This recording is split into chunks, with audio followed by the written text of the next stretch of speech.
पिछले वीडियो में हमने क्या बोला था कि कॉट थीटा बराबर कॉट अल्फ़ा के सॉल्यूशन को रटने की ज़रूरत नहीं है।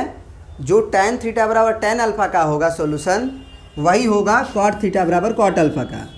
तो टैन थीटा बराबर टैन अल्फ़ा को बहुत बढ़िया से एक्सप्लेन करके हमने थीटा बराबर क्या लिखवाया है, एन पाई प्लस अल्फ़ा, जहाँ एन बिलोंग्स टू जेड।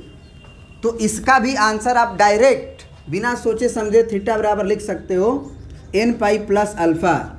आप कहोगे सर ये कैसे, तो हम कहेंगे बाबू तुम एक काम करो, कॉट थीटा बराबर कॉट अल्फ़ा का सॉल्यूशन तुम्हें लिखना है ना, तो बोलोगे हाँ लिखना है। हम कहेंगे कि कॉट को रेसिप्रोकल कर दो, तो 1/tan थीटा तो लिख ही सकते हैं कॉट थीटा को, और कॉट अल्फ़ा को रेसिप्रोकल कर दो तो उसको भी हम 1/tan अल्फ़ा लिख सकते हैं। अब क्रॉस मल्टीप्लाई कर दो, क्रॉस मल्टीप्लाई कर दो इसका इसमें, तो फिर से क्या आ गया वापस से टेन थीटा बराबर टेन अल्फ़ा आ गया कि नहीं। मतलब कॉट थीटा बराबर कॉट अल्फ़ा को ही प्रोसीड करने के बाद टेन थीटा बराबर टेन अल्फ़ा आ गया। इसका मतलब तो यही ना हुआ कि थीटा बराबर आंसर तो एन पाई प्लस अल्फ़ा ही आएगा। बोलो, तो ये बात आप याद रखना कि जो कॉट थीटा बराबर कॉट अल्फ़ा का सॉल्यूशन है वही टेन थीटा बराबर टेन अल्फ़ा का सॉल्यूशन होगा।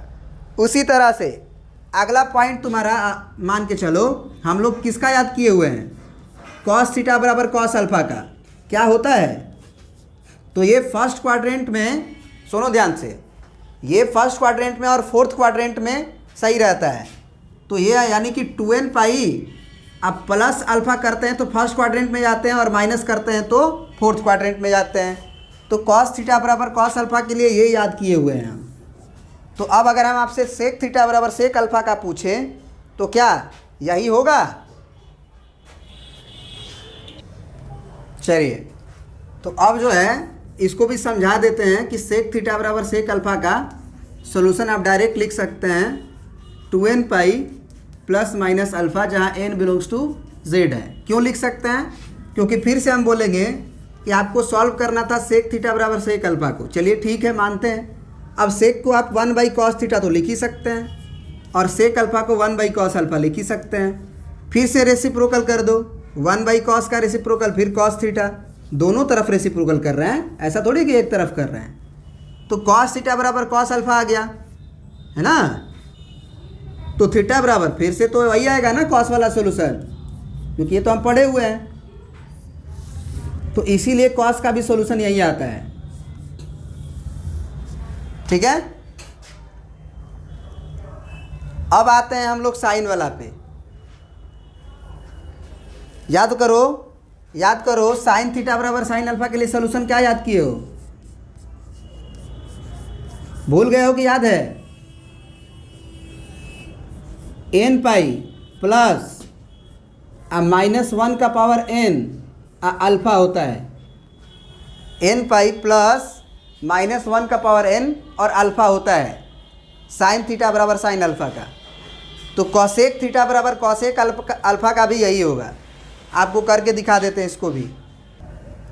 अब देखो, कॉसेक थीटा बराबर भी कोसेक अल्फ़ा अगर लिखा हो तो आप डायरेक्ट थीटा बराबर साइन वाला रिजल्ट को याद रख लो और हो जाएगा एन पाई प्लस -1 का पावर n अल्फ़ा।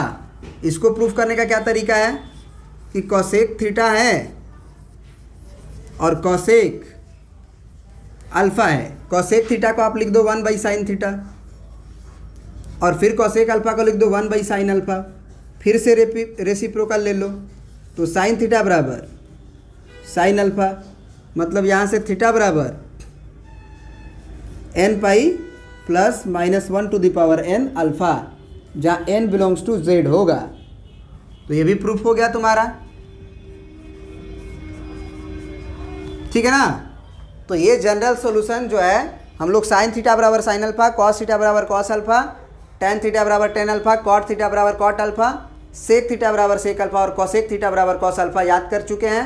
3 ठो का याद रखना है, 3 ठो का वही हो जाएगा। अब एक और पार्ट बच रहा है, उसको भी कंप्लीट कर देते हैं। साइन स्क्वायर थीटा बराबर साइन स्क्वायर अल्फ़ा का सॉल्यूशन फटाफट हो जाएगा, क्योंकि अब हम सारी चीज़ें पढ़ चुके हैं। अब देखिए, अब एक और तरह का इक्वेशन आपके सामने आता है, साइन स्क्वायर थीटा बराबर साइन स्क्वायर अल्फ़ा। इसके लिए भी थीटा जो होगा वो होगा n pi plus minus alpha proof करवाएंगे। दूसरा रिजल्ट है हमारा कॉस स्क्वायर थीटा बराबर कॉस स्क्वायर अल्फ़ा, ये भी कभी कभी मिलेगा। इसके लिए भी सेम ही सॉल्यूशन जो ये है n pi plus minus alpha. और अगला रिजल्ट है हमारा tan स्क्वायर थीटा बराबर tan स्क्वायर अल्फ़ा, इसके लिए भी सेम ही solution n pi plus minus alpha. और अगर ये तीनों के लिए अगर ये n pi plus minus alpha है तो अगला जो कॉट स्क्वायर थीटा बराबर कॉट स्क्वायर अल्फ़ा है, क्या उसको हम लोग फिर से tan स्क्वायर थीटा बराबर tan स्क्वायर अल्फ़ा नहीं लिख सकते हैं?